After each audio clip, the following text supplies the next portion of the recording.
Nanonood kasi yung buong PNP, nanonood yung mga teachers ng constitutional law, mga estudyante, nanonood ang mga estudyante ng criminology. And di ba sabi nga nila, yung bata, hindi mo pwedeng turuan sa salita. Natututo yung bata sa gawa. So ganun din sa gobyerno natin. Pag sinabi nung mayor, no corruption, pero corrupt siya, ang dating sa mga department head, pwede mag-corrupt. Di ba? Pag sinabi ng COMELEC officer sa isang probinsya, no cheating, pero pinayagan niya yung cheating or vote buying, ang papakinggan ng tao, hindi yung salita, yung gawa eh.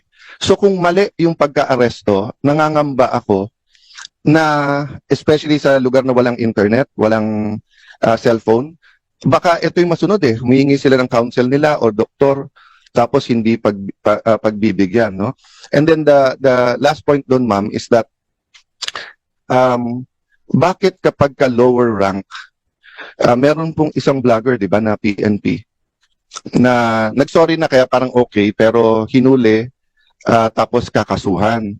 I understand that at magandang rule yon na pagka ikaw ay sundalo o pulis ay hindi ka basta pwedeng hindi ka pwedeng partisan, di ba?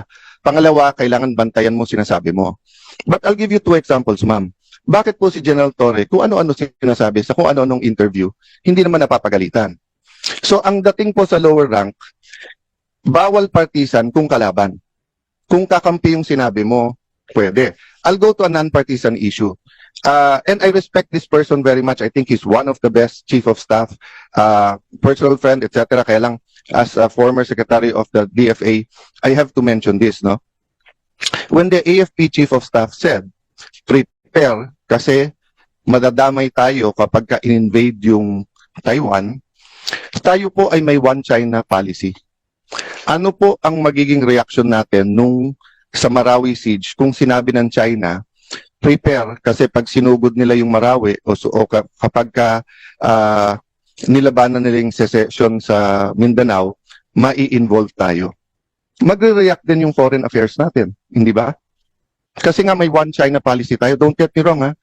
Ayaw natin ng gulo sa Taiwan. Nakikisimpet tayo sa democracy ng Taiwan. We want them to coexist with mainland China. But having said that, we have to be sensitive. So the right person to speak is either the DFA or the presidential spokesperson, hindi po sundalo or police, no? So I'll stop there, ma'am. Pero sana nga consistent tayo para hindi nalilito yung mga kawani ng gobyerno kung ano talaga ang tama at ano yung mali. Thank you, Madam Chair.